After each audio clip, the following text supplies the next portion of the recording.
Alright, so welcome to the live stream, YouTube. Glad you could join us tonight.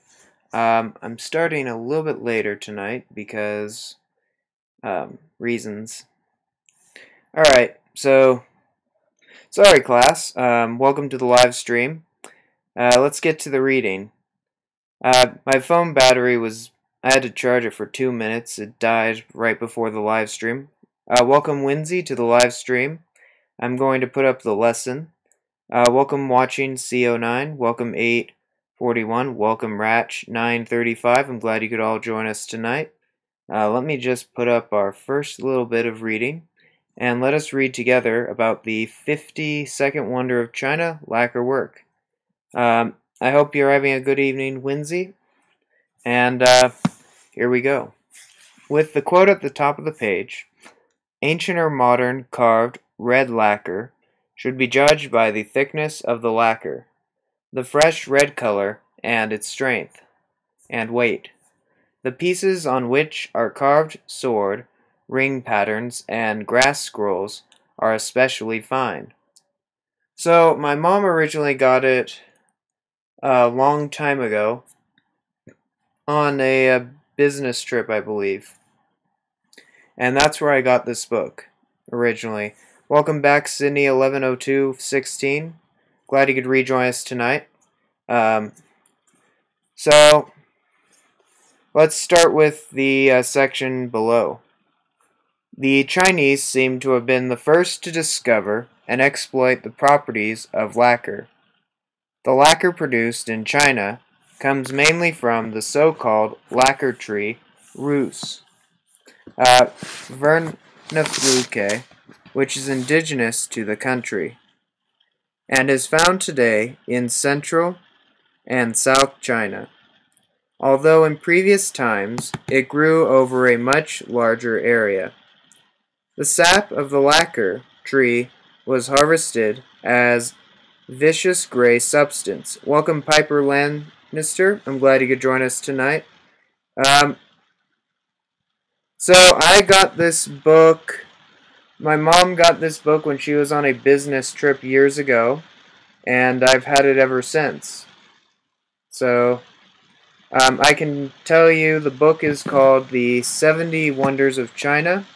You can look it up on Amazon, and it is edited by Jonathan Finby. Welcome now, B52, and welcome Happy Allen. I'm glad you guys could join us tonight. Let's continue forward. The lacquer produced in China comes mainly from the so-called lacquer tree, Rus vernifuge, which is indigenous to the country and is found today in central and South China, although in previous times it grew over a much larger area. The sap of the lacquer tree was harvested as a viscous gray substance, an oil in water emulsion, the essential constituent of which is uracil.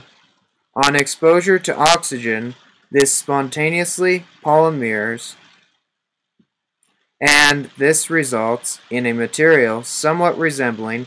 Welcome Vic Zhao and welcome Teacher Brenda. I'm glad you could join us tonight for lacquer work. The 52nd Wonder of China. Welcome 7, and welcome Monk Jaden.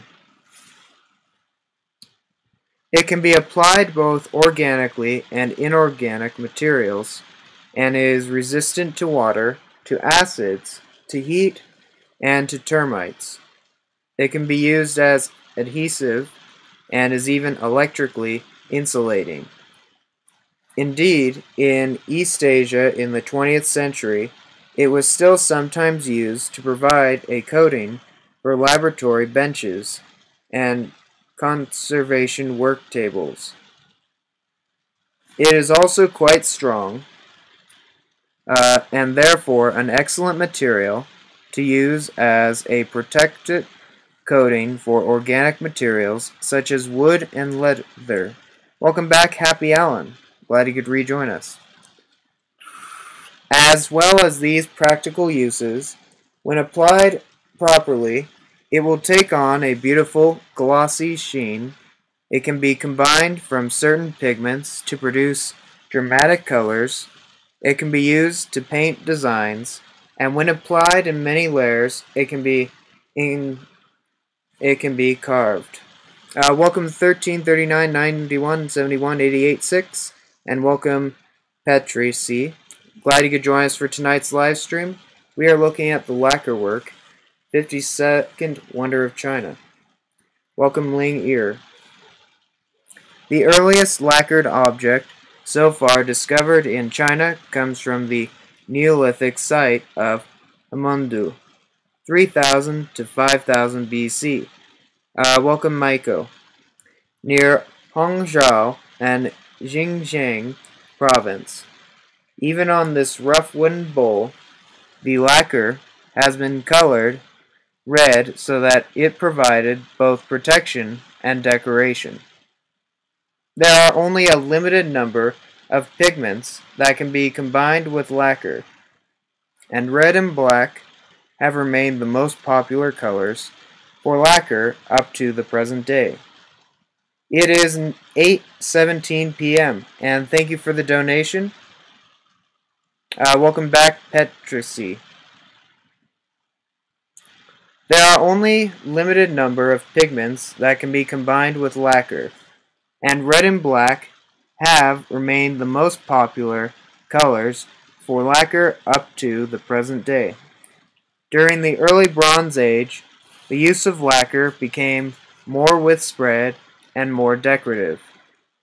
Excavations at Shang Dynasty site of Taxkon in Hebei province revealed fragments of a platter or tray covered in red lacquer, with black lacquer used to pick out design that is almost identically seen to those on contemporary bronzes. From the Zhou and Han dynasties, there is a wealth of material that indicates lacquer being used on vessels, implements of warfare, and funerary paraphernalia. Although it should be remembered that lacquer was an expensive luxury item that contemporary literature indicates was more expensive than bronze. Lacquer provided both strength and decoration for shields and armor. Used by both soldiers and horses, both shields and armor were made of leather, which was given several coats of lacquer and then had multicolored designs painted on the surface in lacquer. Excavation of the mid-2nd century BC tomb of Lady Dai at Mengwangdu, Changsha, Hanun province revealed wonderfully well-preserved lacquer wares and silk textiles, as well as vessels and boxes. The tomb also contained 3 lacquered coffins, one inside the other. With the establishment of the Tang dynasty came a period that is regarded as one of the high points for the arts of China. Used to decorate lacquer objects in the Tang greatly expanded. Welcome back now, B52. Glad you could rejoin us. With lacquer was applied. There are 3 decorative lacquer techniques which are particularly associated with the Tang period. These are lacquer wares with inlaid mother-of-pearl decoration, lacquer with gold and silver inlays, and the so-called bodiless or dry lacquer technique.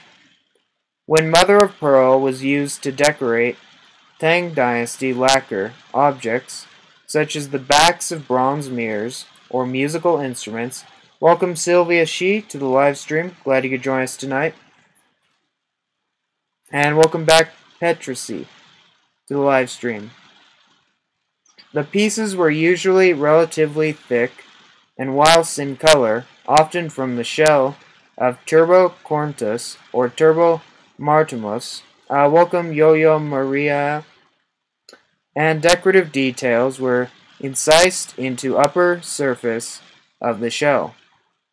The inlay of previous metal foils had been used with lacquer in the later Bronze Age, but the Tang Dynasty examples were much more complex, sometimes covering the whole surface with a single sheet of gold foil, for example, in which a design had been cut and occasionally combining areas of different colored metals.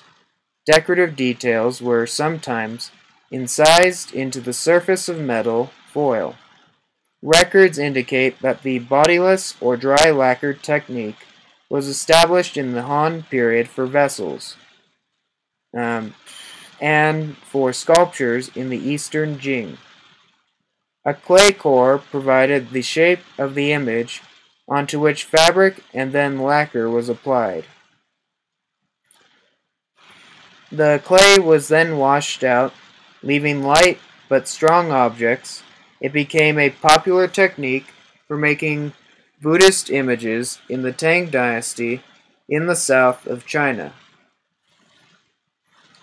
Some of the most beautiful lacquer wares of the Song and Yang dynasties are plain black or red. However, several decorative techniques originally developed in the earlier periods also became popular. These included incising fine lines into lacquer surface and then sticking gold leaf ... Welcome to the live stream. I'm glad you could join us tonight. Whoa. Alright. Or metallic powder into the grooves to create a contrasting design. Alternatively, contrasting colored lacquer could be applied in grooves. A technique in which layers of lacquer in contrasting colors were applied to the surface of a vessel also came to prominence. In some cases, the layers were applied to an uneven surface, which was then polished to reveal the differently colored layers. Unevenly, in a technique sometimes called rhinoceros skin in Chinese, a more common multicolored technique had scrolling designs cut through the layers, leaving wide grooves. Welcome 1368, 1911. I'm glad you could... Oh yeah, so that is... welcome Ching 1215. So, you must be looking at the Ming to the Qing dynasty with those years in mind.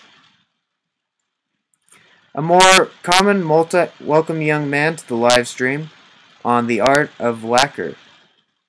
A more common multicolored technique had scrolling designs cut through the layers, leaving wide grooves, which revealed welcome Angel OOC, which revealed... This is often known in the West by its Japanese name, Guru, a reference to the design of a sword, pommel. This technique was widely used on items for brush handles to mirror cases. Mother of pearl inlay continued to be used in the Song and Yuan dynasties, but the pieces of mother of pearl became smaller and thinner, as well as more iridescent and colorful. Coming from the inner layer of the Hibiscus shell, the designs on such pieces became more complex. Welcome Judy B to the live stream. I'm glad you could join us tonight. So this passage is about lacquer, as in lacquer work on wood and leather. Alright. However, the most important feature of Song and Yuan lacquer work was the establishment of deeply carved lacquer and Goryeo designs, an art for which China would become world famous. Welcome back, young man, and everyone else. This required many layers of lacquer, which each had to be applied very thinly and thoroughly dried before the next was added. The 14th and early 15th century carved lacquers are the most prized by connoisseurs, and indeed records exist of Chinese lacquers set as official gifts from China to Japan in the Yugol region. However, finely carved lacquers were made throughout the Ming and first half of the Qing dynasty, ranging from tiny seal paste bones. Welcome, Vien777 and various stars. Glad you could join us tonight. To magnify thrones. These two designs saw a greater interest in multicolored lacquers, often with yellow, green, and brown. Welcome, Vivian, to the live stream. I'm glad you could come back tonight. On items in which the contrasting colors could be painted, inlaid, or layered. All the major techniques had been developed by the Qing dynasty, but one group of lacquer wares, so-called comrade lacquer, is particularly associated with this period. Welcome, Jackson K. I'm glad you could join us. These are mostly large scenes, and their name comes from the fact that many came from Europe via the Coromandel coast of southeast India. The wooden base for these lacquers was given a thin coat of special ash mixture before several layers of black lacquer were applied. The surface was then deeply carved to create a design which could be filled with oil colors and gold.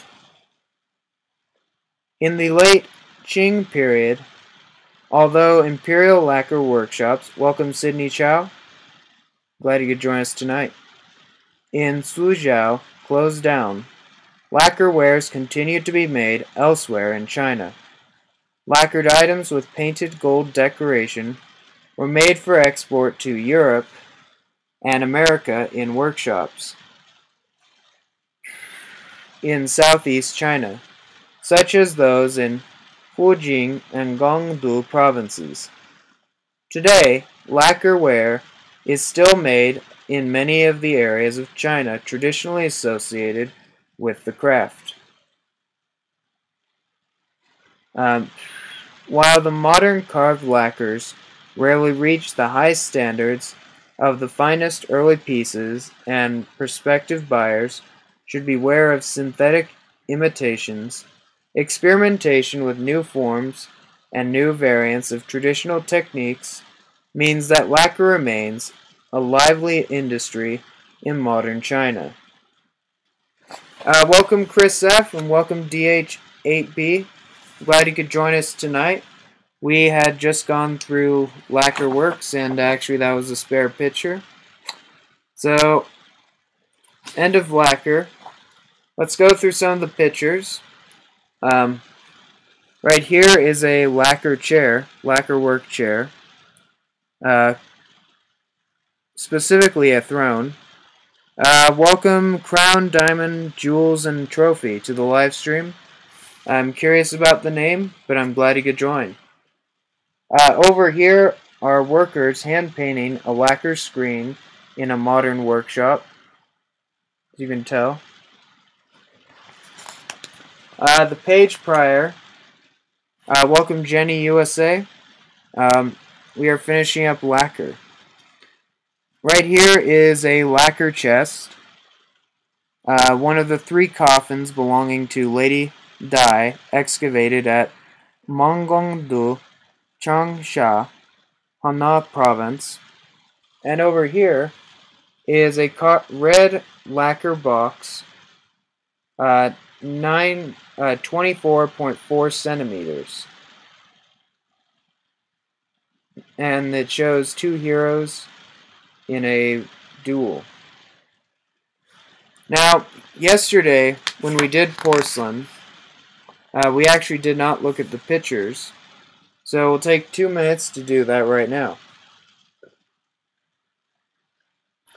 Right here is basically a couple porcelain jars, Qing Dynasty vases, or if you're a snobbish person, vases. The page right here is some China porcelain bowl and dish from the Qing Dynasty. Right above that is the making of porcelain, shown in an 18th century painting. And prior to that, right here, is a vase produced at Jingdengzheng in the Yong Dynasty, the famous blue and white. And one last porcelain piece right here, found in the Sichuan province, a Song Dynasty vase that has a Qingbai glaze. Welcome, welcome the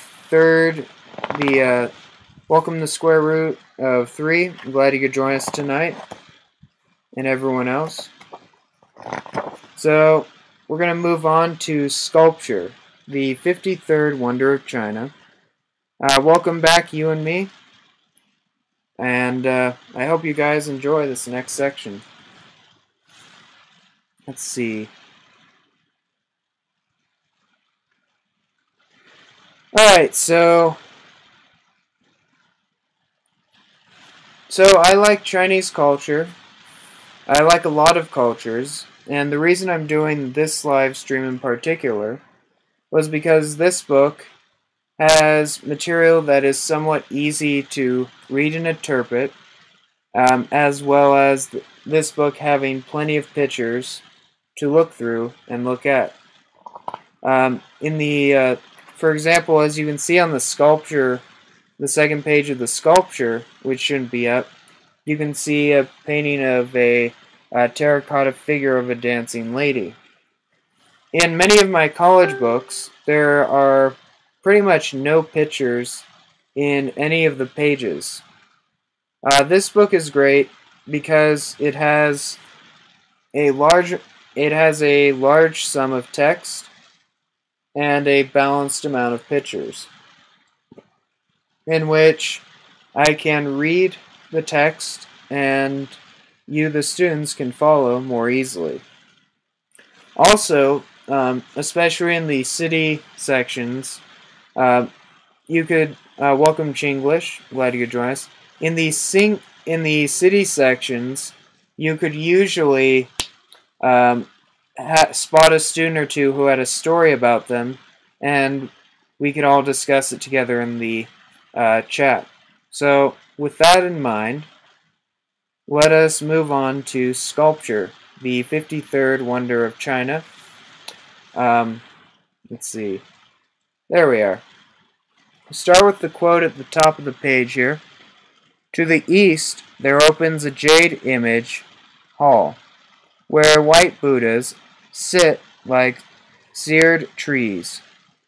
We shook from our garments to the journeys grim and dust, and bowing worshipped those faces of frozen snow, whose white Cossacks like folded hoar frost hung, whose beaded crowns glittered like a shower of hail. We looked closer, surely spirits willed this handicraft never chisel carved. Ba Zhongyi, the temple, 772 to 846. China is a land of sculpture. The range of sculptures, from Solomon tomb figures or gigantic Buddhist cliff images, to clay figurines, terracotta armors, and delicate jade. Thank you for the donation. I'm glad you're enjoying the live stream tonight. Buddhist cliff images to clay figurines, terracotta armies, and delicate jade figures can be bewildering. For Westerners, distinguishing between religious and secular subjects, the different forms appear to have little in common. So, I do eventually plan to go to China, and welcome Ginny to the live stream. And if I were to go to China, I would visit the city of Shanghai, Nanking, and the autonomous region of Tibet. Those would be the three regions I would want to visit for sure, or see the most. But overall, seeing any part of China would be a very nice experience in general. For Westerners, distinguishing, indeed, welcome Ching Da. Welcome Chu Chu, and welcome everyone else to the live stream. Glad you could join us tonight. For Westerners, distinguishing between religious and secular subjects, the different forms appear to have little in common. These problems disappear once statuary is seen against the background of early Chinese beliefs. Welcome 7. The nature of Chinese sculpture was formed in the period between, before, and soon after the unification of the Chinese Empire in 221 BC. It was based on beliefs in the interrelationship of all parts of the cosmos, in which there were no clear boundary between the visible and unseen worlds. Events in one sphere influenced those in other spheres. Architecture and sculpture were used to achieve harmony with heavenly spheres. Cities, palaces, temples, and graves were carefully sited in overall pattern of the universe, since error in the one area would disturb the others in this context. Sculpture was not an art. As in the European Middle Ages, a sculptor was an anonymous craftsman whose work was designed for a particular site and purpose, to convey a moral educational message intended to influence those in the seen and unseen worlds. In Neolithic China, different forms of sculpture developed in different regions, with numerous forms of pottery and jade carvings reflecting local beliefs. During the Bronze Age, the most striking artifacts were large bronze vessels, designed to establish contact with the spirit world after death. Small jade carvings and a growing number of clay models created to serve and deceased after dead. Certain materials acquired symbolic meanings. Bronze used for weapons and ritual vessels became associated with power and status. Jade was associated with purity. Ownership of a jade object implied possible contact with the immortals. Stone was associated with permanence or eternity. Bronze Age ritual stone balls are seals, like inscriptions written in metal and stone, were intended to create a permanent link with the unknown future.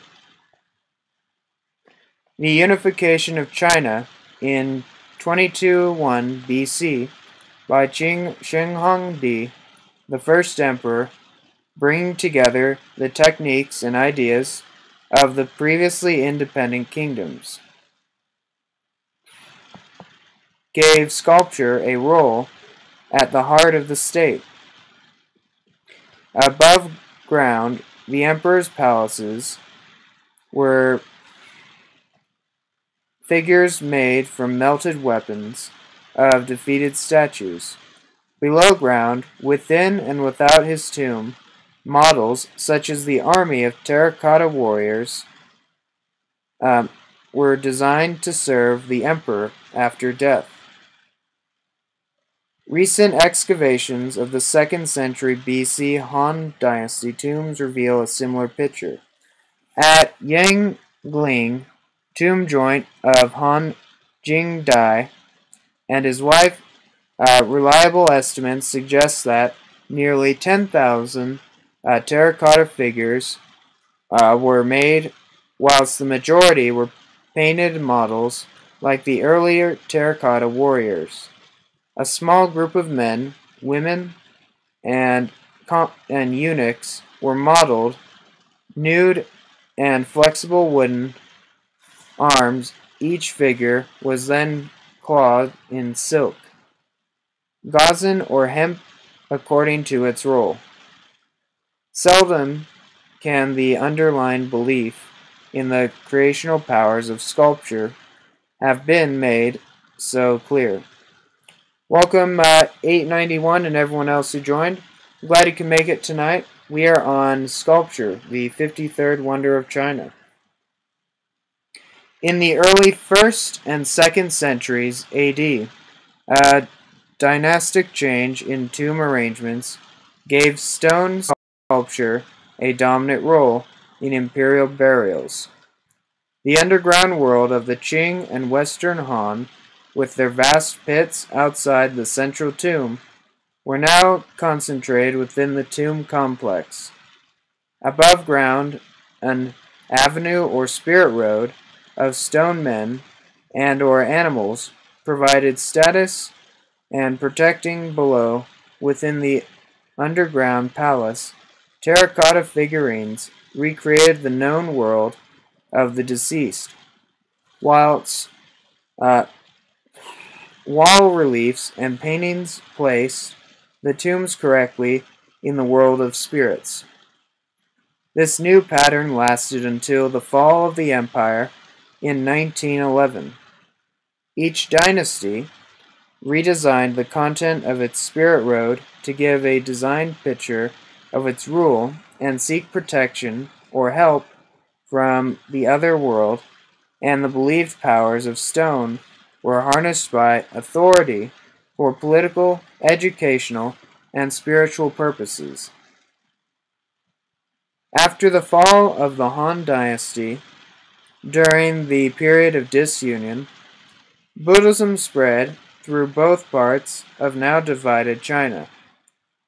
In the north, non-Chinese rulers introduced Indian ideas of cliff shrines at Yonggang near their capital, Daitong, Shaanxi. Under guidance of a Chinese, welcome, keep moving. I'm glad you could keep moving on with us. We are on the 53rd wonder of China, sculpture. Monk Dongyu, the first 5 immortal caves, were dedicated to the ancestors of the first Northern Wei ruler, thus associating Buddha and Buddhism with traditional Chinese ancestor worship in the south, whilst the imperial tombs were guided by magnificent traditional stone beasts. Intellectuals were attracted by Buddhist doctrines dealing with subjects ignored in traditional Chinese philosophy. To commission or make an icon earned merit for oneself, and with the introduction of new sites and Buddhist iconography, there was a dramatic explosion in sculptural production. Like the indigenous sanctuary, the new carvings were created to have an effect, to praise, teach, and provide contact with the unseen. The process was similar to that of grafting a new vigorous strain of apple onto the old apple tree. The new part may well produce more fruit, but it depends on the roots of the original tree.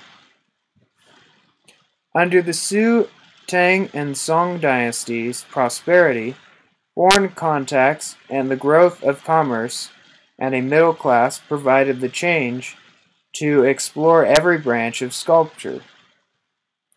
First Sue Emperor commissioned 100,000 new images in gold, bronze, sandalwood, ivory, and stone. Tang emperors sponsored Buddhist and Taoist temples and shrines at Longmen and elsewhere. Sanctuary was used architecture, gardens, and civic works. Subjects were chosen for their symbolic power. Huge oven traditional symbols of water control were cast into solid iron to anchor the first permanent bridge across the Yangtze River, whilst their iron herders, chosen from different minorities, stressed the unity of the empire. Behind the anchors, 7 pillars for the Great Dipper, the fixed point in Chinese astronomy, anchored the bridge to the cosmic forces. Alright. Welcome, Drake, to the live stream. I'm glad you could join us tonight. I'm going to close a window real quick, and then I'll be back momentarily. So, let's just do this. Alright. So, there's a little bit of smoke coming in the window from outside. But it's kind of trickling at my nose a little bit. But we should be back to the script shortly. Welcome, Sue, and welcome everyone else to the live stream. We are on the 53rd Wonder of China, sculpture. And after that brief intermission, let us return to the text and read along. In the field of tomb figurines, welcome Emma, technical advances produced a prize Tang 3-color figures with prancing horses, dancing girls, and foreign musicians on camelback. Welcome Ling Ying.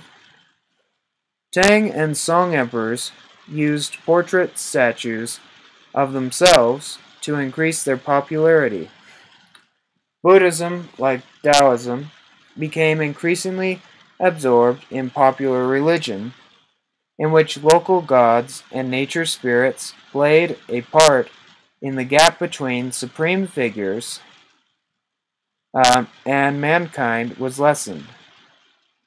Bodhisattvas were portrayed as court women rather than beings with supernatural natures. Right.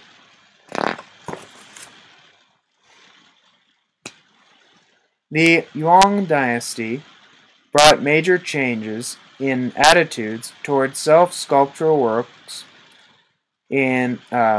Craftsmen imported from the West introduced new techniques.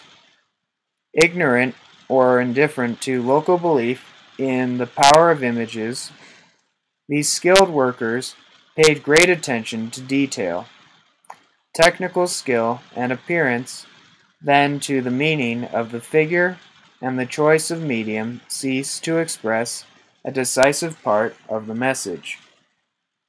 Under the Ming dynasty, Ming and Qing dynasties, sculptural production increased, but its status fell. Spirit Road Sanctuary retained importance, but the age of great cliff shrines was over.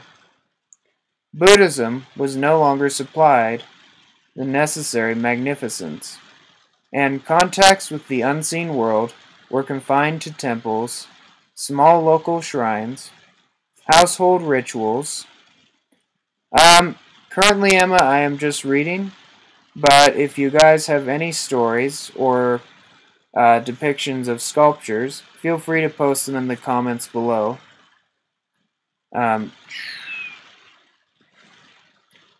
Household altars and the traditional Chinese altars to heaven and earth. Small carved objects used to convey messages through their symbolism became increasingly popular with intellectuals. Collectors valued intricacy, as in small concentric balls, or a cabbage with colored inserts carved from single pieces of ivory or jade. Chinese 20th century sculpture closely reflects political developments. Immediately after 1911, there was considerable French influence, but the civil and foreign wars which followed halted scriptural activity. In 1950, sculpture received official recognition as an art taught in the Central Academy of Fine Art in the People's Republic. For nearly 30 years, sculptural work was dominated by social realism, with large group memorials to revolutionary martyrs and to ubiquitous statues of Mao Zedong. His figure, with hand raised in victory, proclaimed the new state. Change came after the Cultural Revolution. It began with civic statues like the Penelope Queen in Luoyang, linked with the legendary or symbolic figures rather than political messages. Giant abstract metal works were placed in city squares or on new buildings. In the 1990s, the pace quickened with the emergence of individual sculptors, known by name and becoming internationally known. Furthermore, sculpture is regaining its former prestige with international symposia, attracting foreign sculptors whose projects are carried out by artisans from traditional stone or metalworking areas. So, let's look at some pictures. Right here is Mao Zedong proclaiming the state, in victory, of course. Over here is a Ming Dynasty figure of Buddha. On the page prior, we have right here a Buddha Hastava holding a lotus leaf shaped tray bearing the inscription to Emperor Yungzong. This was found in the underground chamber of the Famen Temple, Shaanxi Province. Right here is an aerial view of the west side of the Longmen Caves in the Henan Province. Fengshui Cave, pictured above. And on the page prior, right here is our terracotta figure dancing lady from the Western Han Dynasty. Alright, so as a quick question for welcome Albaba to the live stream. We just finished the 53rd Wonder of China sculpture. We have 6 minutes left. So I want to ask, what is your favorite sculpture that you have seen in your lifetime or want to see? So I myself have seen the sculpture of the one discus guy, the Greek Olympian discus thrower, in sculpture form. It looks pretty cool. Rather than being sending out a message, it's looking at his image in that case. So, if any of you have seen sculpture works, go ahead and post them below. I myself, during college, did not do sculpture or lacquer work, but instead what I ended up doing for my art program was a metalwork class, where we basically all created projects such as tool making, and I made a nice little toolkit that I could not keep on the way back home from college, but that was basically the class I did. Welcome to the live stream, and so have any of you been in the arts before? This is the artistic part of the book, and we have just gone through lacquerwork, and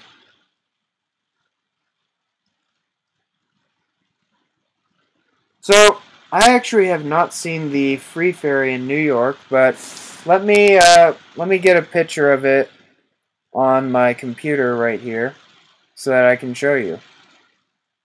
So, one second. Oh, right. What just happened?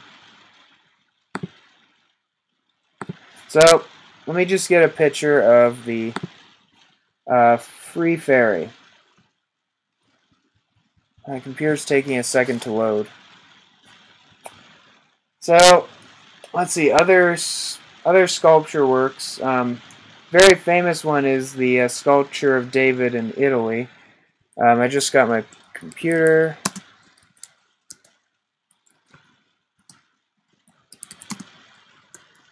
And, let's see.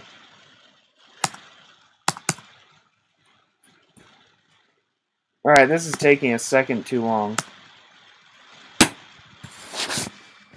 Right.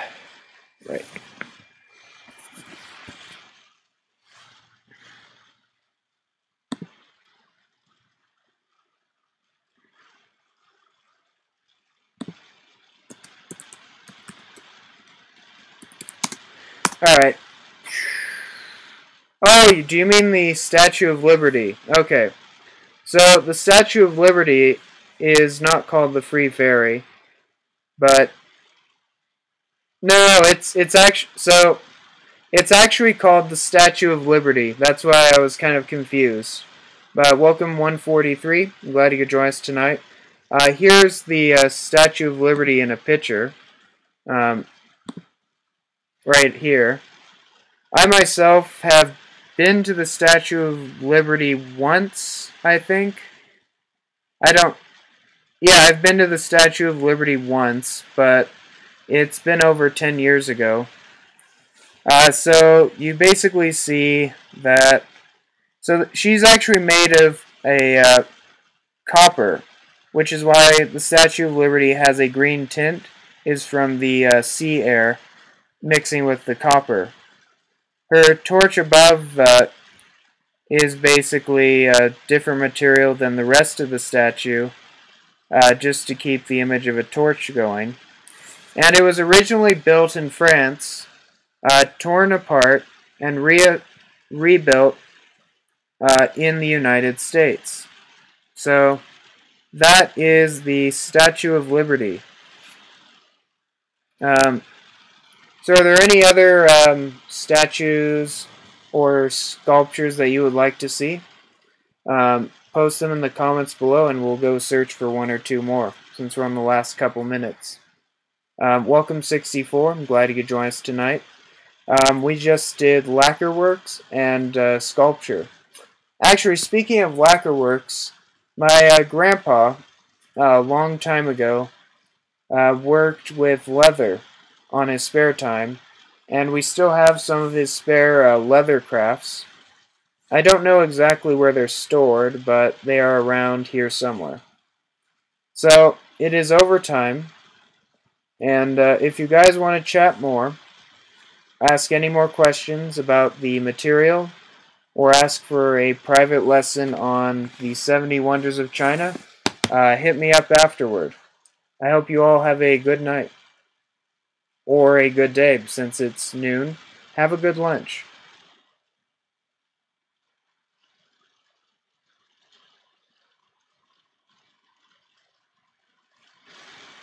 Alright, and YouTube. This live stream was a little bit on the late side, but I hope that you all have a good day as well. The lighting is kind of terrible behind me, but it is what it is. Have a good night. Good. Let's turn this... Oh, nope, that's not supposed to turn on.